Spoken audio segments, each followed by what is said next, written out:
मित्रों, आपने भी कभी अपनी आंखों के सामने किसी की मृत्यु होते जरूर देखी होगी और वहां मौजूद लोगों को यह भी कहते सुना होगा कि अब इसके प्राण निकल गए हैं और इसकी मृत्यु हो चुकी है। परंतु क्या आपने कभी ये जानने की कोशिश की है कि आखिरकार ये प्राण अर्थात आत्मा शरीर से कैसे बाहर निकलती है? यदि नहीं तो कोई बात नहीं, हमारी आज की इस वीडियो में आपको इस प्रश्न का उत्तर जरूर मिल जाएगा, जिसका वर्णन गरुड़ पुराण में किया गया है। नमस्कार मित्रों, स्वागत है आपका एक बार फिर द डिवाइन टेल्स पर।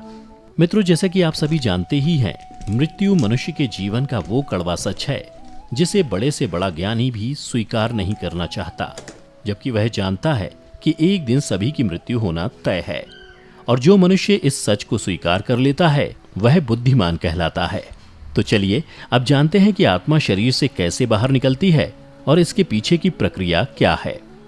गरुड़ पुराण के 9वें अध्याय में वर्णन किया गया है कि मनुष्य के मुख, दोनों नेत्र, दोनों नासिका रंध्र तथा दोनों कान, ये 7 ऐसे छिद्र अर्थात द्वार बताए गए हैं जिनमें से किसी एक द्वार से सुकृति अर्थात पुण्यात्मा के प्राण निकलते हैं। अपान अर्थात गुदा से बाहर निकलने वाली वायु से मिले हुए प्राण जब पृथक हो जाते हैं तब प्राण वायु सूक्ष्म होकर शरीर से बाहर निकलती है। इसके अलावा यदि आपने कभी ध्यान दिया हो तो मरते हुए व्यक्ति के सबसे पहले पैर ठंडे पड़ते हैं, उसके बाद घुटने के नीचे का हिस्सा। ऐसे करते करते उस व्यक्ति का पूरा शरीर ठंडा पड़ने लगता है, मानो जैसे ऊर्जा सिमट रही हो, और अंततः ये संपूर्ण चेतना सिमटती हुई एक चक्र पर आकर एकत्र हो जाती है, जिस चक्र पर आप सबसे ज्यादा जिए हैं। जैसे कि ध्यानियों की ऊर्जा मुख्य रूप से ज्ञान चक्र से निकलती है, और इसके विपरीत जो लोग अपनी पूरी जिंदगी ध्यान से दूर रहे हैं और जिन्होंने अपना संपूर्ण जीवन खान पान और सांसारिक सुख के लोभ में ही बिता दिया हो, ऐसे मनुष्य के प्राण मणिपुर चक्र से निकलते हैं।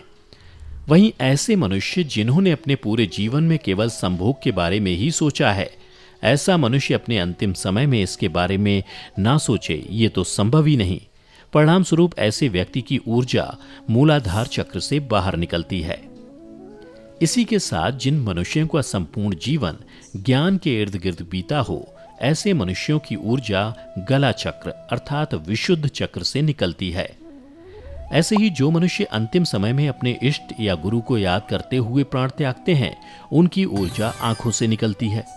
और अंत में वो मनुष्य आते हैं जिनकी ऊर्जा सहस्त्रार चक्र से निकलती है। ऐसे मनुष्यों को बहुत ही भाग्यशाली माना जाता है, क्योंकि शरीर त्यागने के सबसे उचित मार्ग माने जाने वाले सहस्त्रार चक्र से निकलने वाली आत्मा को सीधे मोक्ष की प्राप्ति होती है। इसी के साथ प्राण निकलने के संदर्भ में और भी बहुत सी बातों का वर्णन गरुड़ पुराण में मिलता है, जिसके अनुसार प्राण त्यागने के समय मनुष्य को अन्न शन त्याग अर्थात अन्न और जल का त्याग करना चाहिए, और यदि वह विरक्त आसक्ति रहित द्विजन्मा हो तो उसे आतुर संन्यास लेना चाहिए। आतुर संन्यास से अभिप्राय है एक ऐसा संन्यास जो सांसारिक जीवन से दुखी होने पर जल्दी से ग्रहण किया जाता है। प्राण के गले तक आने पर जो मनुष्य मैंने संन्यास ले लिया है ऐसा बोलता है, वह मृत्यु के बाद विष्णु लोक को प्राप्त होता है, और ऐसे मनुष्य का जन्म अब दोबारा इस धरती पर नहीं होता। जो व्यक्ति मृत्यु से पूर्व कथित सभी कार्य कर लेता है, मृत्यु के समय ऐसे व्यक्ति के प्राण ऊपर के छिद्रों से सुखपूर्वक निकलते हैं। साथ ही योगियों के संदर्भ में गरुड़ पुराण में बतलाया गया है कि योगियों के प्राण तालु रंध्र से निकलते हैं। गरुड़ पुराण में शरीर से ईश्वर रूपी प्राण वायु से निकलने के बाद उस शरीर की तुलना एक ऐसे वृक्ष से की है जिसका आधार न होने के कारण वह गिर गया हो। क्या आप जानते हैं, प्राण से मुक्त होने के बाद शरीर तुरंत ही चेष्टा शून्य, घृणित, दुर्गंध युक्त, अस्पर्श्य और सभी के लिए निंदित हो जाता है। मृत शरीर की 3 अवस्थाएं होती हैं, कीड़ा, विष्ठा और भस्म रूप।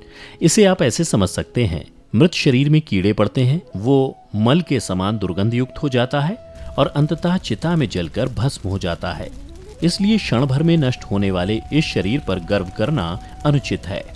मृत्यु के पश्चात पंचभूतों से निर्मित इस शरीर का पृथ्वी तत्व पृथ्वी, जल तत्व जल, तेजस तत्व तेज और वायु तत्व वायु में लीन हो जाता है।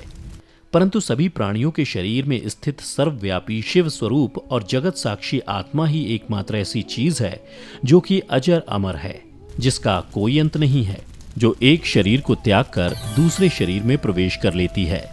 मृत व्यक्ति के शरीर से निकली ये आत्मा अपने पुराने शरीर से निकलकर अपने कर्म कोश में इकट्ठा हुए कर्मों द्वारा निर्मित नए शरीर में प्रवेश करती है।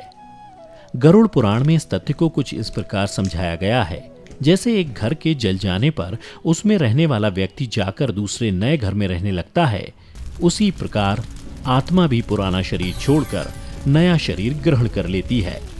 तत्पश्चात उस आत्मा को लेने छोटी छोटी घंटियों की मालाओं से सुसज्जित विमान को लेकर देवदूत आकाश से उतरते हैं। धर्म को जानने वाले धार्मिक और बुद्धिमान लोगों के प्रिय ये देवदूत उनके कृत्यों के अनुसार आत्मा को स्वर्ग लेकर जाते हैं, जहां दिव्य देह धारण कर निर्मल वस्त्रों, स्वर्ण और रत्नों से सुसज्जित इस जीव का स्वागत देवताओं द्वारा किया जाता है। गरुड़ पुराण में इसके अतिरिक्त कुछ विशेष परिस्थितियों का भी वर्णन किया गया है, जिसके अनुसार वे व्यक्ति जिनकी मौत अचानक या फिर हिंसात्मक तरीके से होती है, ऐसे व्यक्तियों की आत्मा इन सब से कुछ अलग तरीके से अपना शरीर छोड़ती है। इसी के साथ ऐसे व्यक्ति जिनकी मृत्यु लंबी बीमारी के बाद होती है, तो इस दौरान उनके शरीर की ऊर्जा का क्षय तब तक बहुत कम हुआ होता है। इसी कारण ऐसी आत्मा शरीर छोड़ते समय काफी दुविधा में होती है। इसलिए ऐसी आत्मा का किसी भी अंग से निकलना निश्चित नहीं होता। मित्रों, यदि आप वर्णित विशेष परिस्थितियों में आत्मा कैसे शरीर छोड़ती है, इस बारे में विस्तार से जानना चाहते हैं तो नीचे कमेंट करके जरूर बताएं।